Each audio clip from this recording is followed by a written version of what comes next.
Hello. Network problem आने की वजह से थोड़ा सा कट गया था और हम दोबारा उस चीज़ को शुरू करते हैं। आज माता रानी के चौथे नवरात्रे की पूर्व संध्या पर हम माँ कूष्मांडा के बारे में बातें करेंगे और कैसे पूजा करनी चाहिए, क्या भोग है, क्या रंग है, क्या अर्थ है इसका, इसके बारे में हम बात करेंगे। तो आज हम माँ कूष्मांडा, चौथा नवरात्रा जो होता है माँ कूष्मांडा को समर्पित होता है और कूष्मांडा के बारे में हम बात करेंगे। माँ के बारे में वो क्या देती हैं, क्या स्वरूप है, कैसा है, कहाँ निवास स्थान होता है इनका। और आज चौथे नवरात्रे को जो साधक होता है उसका जो मन होता है वो कौन से चक्र में स्थित होता है, तो इस बारे में हम बात करते हैं। सबसे पहले हम कूष्मांडा माँ को लेते हैं। कूष्मांडा का अर्थ क्या है? देखिए, कूष्मांड के अर्थ बहुत सारे हैं, कई अर्थ हैं, एक अर्थ नहीं है। तो उसमें क्या है, हर अर्थ से अगर हम लॉजिकली देखें तो हर अर्थ से माँ का नाम जुड़ा हुआ है। सबसे पहले कूष्मांड एक तरह का फल होता है जिसको कहते हैं कुमड़ा।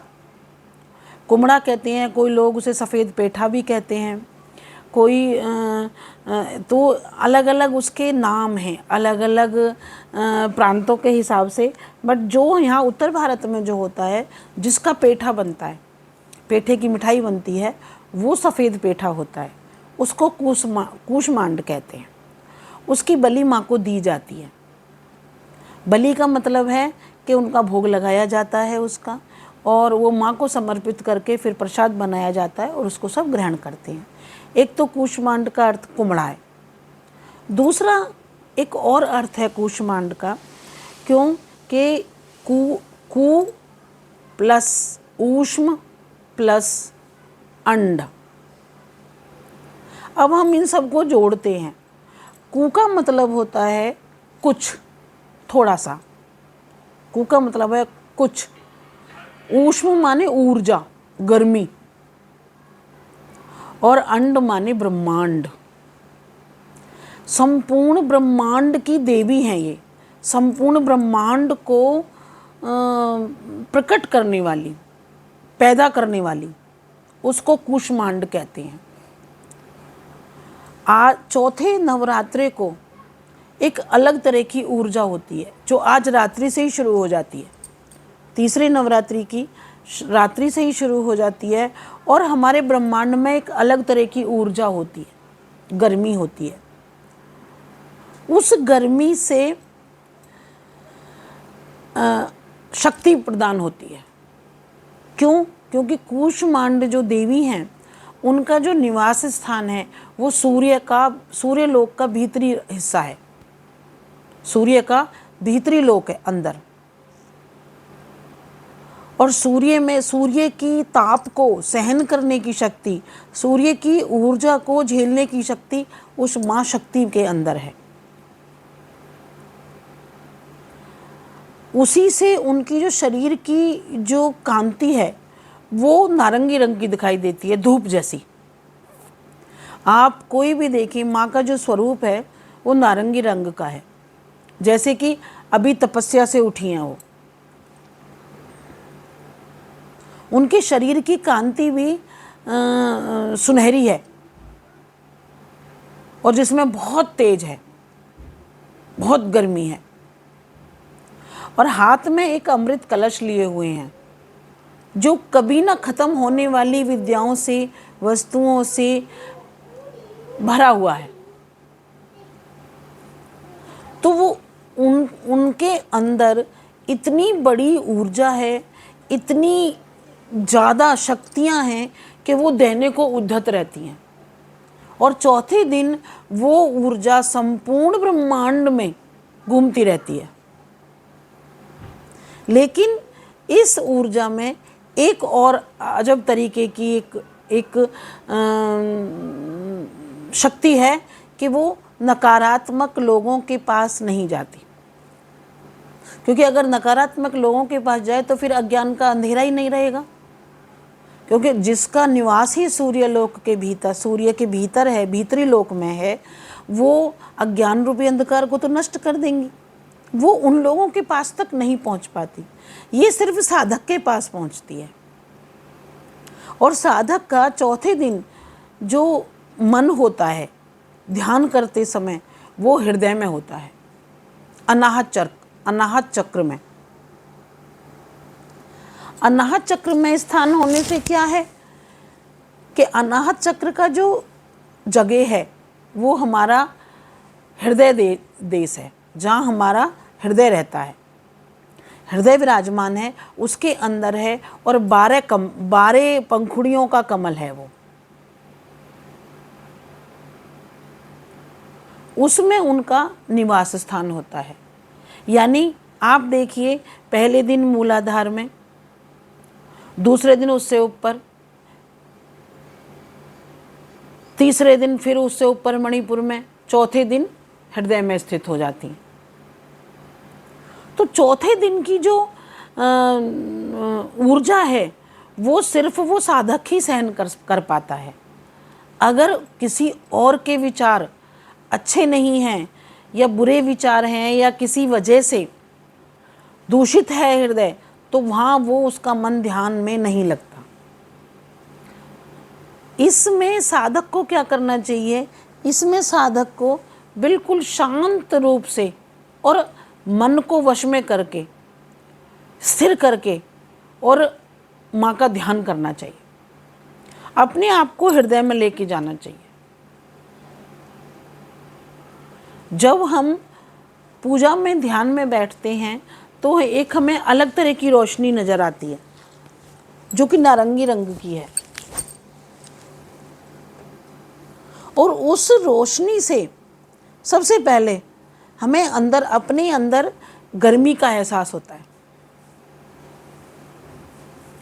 जैसे कि एक कूष्मांड का अर्थ और होता है, कूष्मांड का अर्थ एक और है। जब गर्भ में जो शिशु होता है वो एक झिल्ली में लपटा रहता है, उस झिल्ली को भी कूष्मांड कहते हैं। जो गर्भस्थ शिशु को की सेफ्टी के लिए जो झिल्ली चारों ओर लिपटी रहती है, जिसके जरायु कहते हैं, वो भी कूष्मांड को ही कहते हैं। अब देखिए अर्थ कैसा जुड़ा हुआ है कि रोगों को दूर करता है तो कुमड़ा है, वो सफ़ेद पेठा कम से कम 100 रोगों की दवा है। अगर हम उसको ब्रह्मांड के हिसाब से लें, जैसे मैंने बताया, कु प्लस ऊष्म प्लस संडा, कूष्मांड, यानी ब्रह्मांड में कुछ ऊर्जा, जो ऊर्जा है, जो प्रोजेक्टिव रहती है, प्रेजेंस में है, वो तो है ही, लेकिन उससे अलग कुछ और, कु मतलब कुछ और, ऊष्मा यानी गर्मी, ऊर्जा, और ब्रह्मांड में कुछ अलग ही ऊर्जा घूमती है। और अगर हम उससे गर्भस्थ शिशु से जोड़ें तो उस समय चौथे महीने में वो झिल्ली लिपट जाती है बच्चे से, जो बच्चे की सेफ्टी करती है। इसका मतलब हुआ कि ब्रह्मांड के अंदर, वो ब्रह्मांड जो है वो माँ की कोख है, उसमें हम चौथे दिन का साधक उस झिल्ली से लिपट जाता है। जैसे मैंने आपको कल बताया कि हमारे पास एक चक्र होता है जो हम चक्र के भीतर आ जाते हैं, सुरक्षा चक्र है, लेकिन चौथे दिन वो झिल्ली पैदा हो जाती है। और जब वो झिल्ली पैदा होती है तो वो झिल्ली हमारी, जो हमने 3 दिन साधना की है, उस साधना की वो झिल्ली फल हो जाती है हमारा। अब देखिए कि साधक को किस तरह से माँ सुरक्षा चक्र में ले रही हैं, उनसे बात करती हैं। जैसे एक गर्भस्थ शिशु अपने माँ से जुड़ा रहता है, उसी तरह से ये ब्रह्मांड माँ का गर्भ है, कोख है, उसमें वो साधक बैठा हुआ है। उस साधक को अपने अंदर उन्होंने अपनी झिल्ली में लिपटा लिया है, जिससे कि उसका कोई अनहित नहीं कर सकता, उसका अहित हो ही नहीं सकता।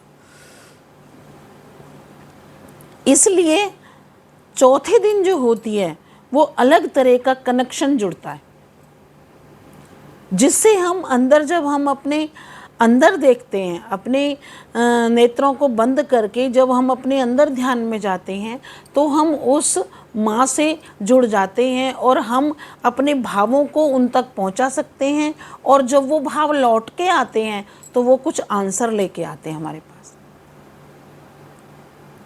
उन आंसरों को हमें जोड़ना जरूरी है।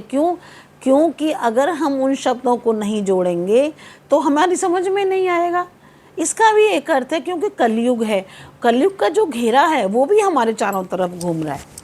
हमें उस ऊर्जा को पहचानना है कि क्या हम जुड़े, और अगर हम नहीं जुड़े तो फिर हमारी तपस्या का कोई फायदा नहीं, तो भूखा ही मरना है, उससे कोई फायदा नहीं है। जैसे हमें इस पृथ्वी की जो माँ है, जननी है अपने बच्चों की, जैसे वो कनेक्शन से जुड़ती है, वैसे ही वो आज चौथे दिन वो जगत जननी जो कूष्मांडा है वो अपने बच्चे से जुड़ जाती है, और उसके अंदर उस ब्रह्मांड में वो झिल्ली लिपट जाती है चारों तरफ कि अब तू मेरी तरफ से मेरे अंदर है और इस सुरक्षा, मेरे अंदर सुरक्षा में है। हम बहुत सारी चीज़ों को जब हम जोड़ते हैं तो ये जो नवरात्रे हैं इनका अर्थ समझना बहुत मुश्किल है, बहुत गूढ़ अर्थ है, इनको नहीं समझ सकते हैं। इसलिए हमारा साधक का जो मन है वो अनाहत चक्र में रहता है, और जो माँ का स्वरूप है, 8 भुजाएं हैं, अमृत कलश हाथ में है, वो उस ममता रूपी अमृत को उस झिल्ली में लिपटे हुए अपने बच्चे को पिलाती है, देती है उसको।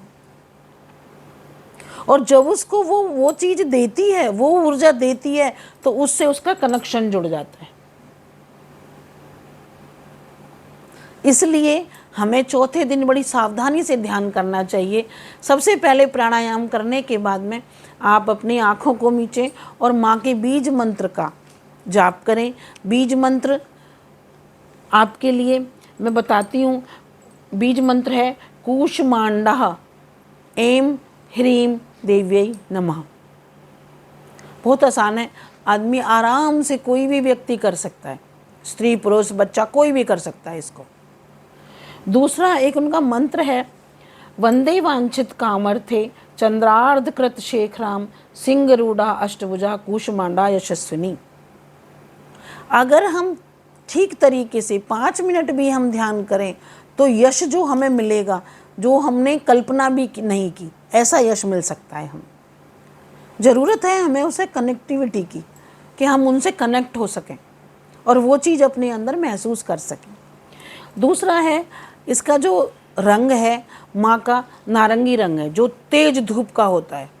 जैसे हम किसी रोशनी के आगे खड़े हो जाते हैं, लाल रोशनी या हरी रोशनी या पीली रोशनी, तो वैसा ही वो हाथ या कपड़ा हमारा वो कलर देता है। इसी तरह से सूर्यलोक में स्थित होने के कारण सूर्य का जो तेज है वो उनके अंदर से झलकता रहता है। दूसरा इनका जो भोग है वैसे तो चौथे दिन जो भोग लगता है वो मालपुए का भोग लगता है। चूँकि व्रत चल रहे हैं सबके, इसलिए हम दही का भी भोग लगा सकते हैं, हलवा भी बना सकते हैं। भाई हम आटे का या सूजी का हलवा नहीं बना करके हम वो हलवा कूटू के आटे का बना सकते हैं, या सबसे बड़ी बात है वो हलवा हम सिंघाड़े के आटे का भी बना सकते हैं, जो कि वो हलवा भी नारंगी रंग धारण कर लेता है। तो हम ऐसा भोग लगाएं उन्हें, और ना अगर कुछ ना हो सके तो हम दही का भोग लगा सकते हैं। चौथे दिन दही का भोग लगाइए, मीठी दही का भोग लगाइए और उस भोग को सारे लें। एक बार मैंने पहले नवरात्रि को बताई थी, पान लगे हुए मीठे पान का भोग वो रोजाना लगाना है।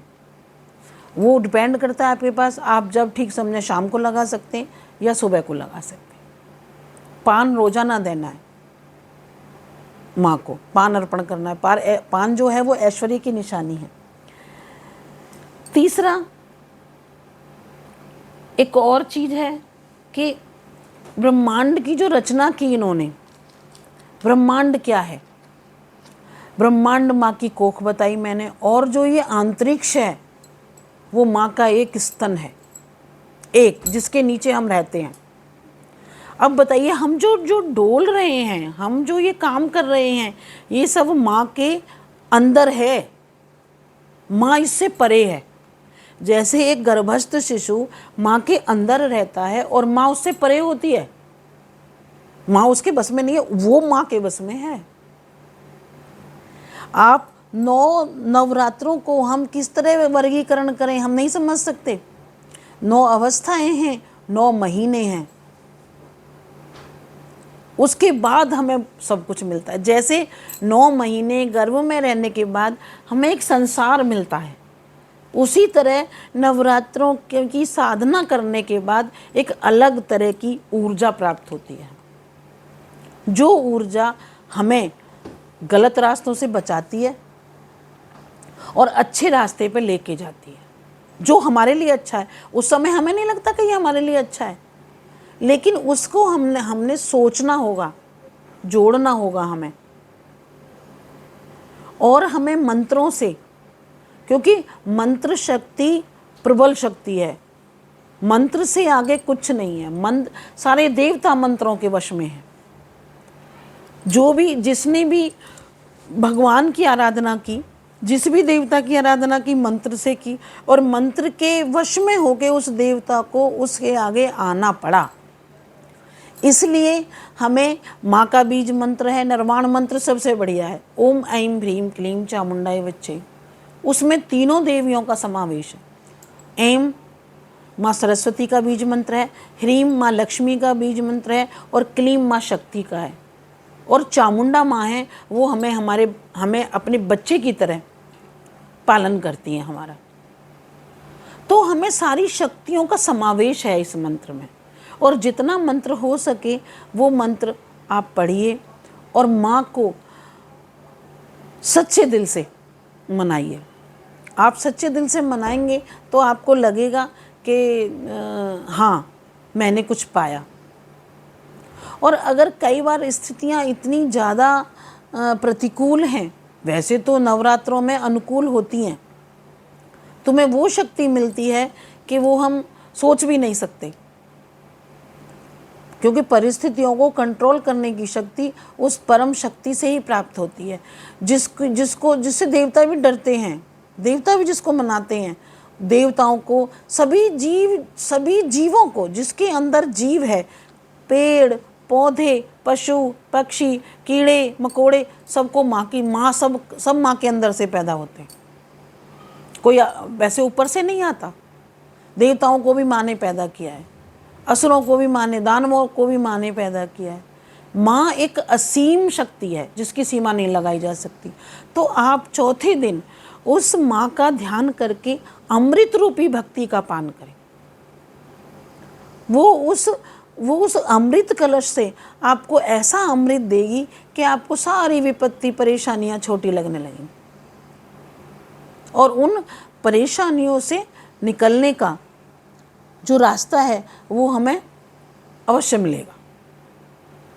तो आपने बीज मंत्र का जाप करना है, माँ को भोग लगाना है, दही का लगाइए, हलवे का लगाइए, आप माँ का ध्यान करना है। जो लोग सप्तशती पढ़ते हैं वो तो वेल एंड गुड, उससे बढ़िया तो कोई चीज़ ही नहीं है। दूसरा, जो दुर्गा स्तुति पढ़ते हैं वो भी पढ़ सकते हैं। तीसरा, जो दुर्गा चालीसा का पाठ करते हैं वो भी कर सकते हैं। और अगर आप कुछ भी नहीं कर सकते, जो बच्चियां हैं, जो आदमी भाई लोग हैं, ड्यूटी जाते हैं, भाई नहीं इतना कर सकते, आप 10 मिनट सिर्फ ध्यान करें, चलते चलते ध्यान करें, काम करते करते ध्यान करें। नहीं, आसन लगा कर नहीं बैठ सकते, कोई बात नहीं, क्योंकि सिर्फ हमें कनेक्ट होना है उससे। और जो खाने पीने में शुद्धता बरतें, रहन सहन में शुद्धता बरतें, और अपने ब्रह्मचर्य का पालन करें। और माँ का अगर ध्यान आप 10 सेकंड भी कर सकते हैं, आप 10 सेकंड भी कनेक्ट हो गए उनसे, तो ये मेरा वादा है कि आपकी सारी परेशानियों को हरण कर लेगी। आप अप्रत्याशित फल प्राप्त करेंगे। आप सोच भी नहीं सकते। मैं आपको अपने अनुभव से बता रही हूँ, और सच्चा अनुभव है ये, सच्चा। बहुत सारी चीज़ें साधक के मन में ऐसी घटित होती हैं जो कनेक्ट करती हैं एकदम, और वो उस पता लगता है कि हाँ मेरे साथ कोई है डेली का।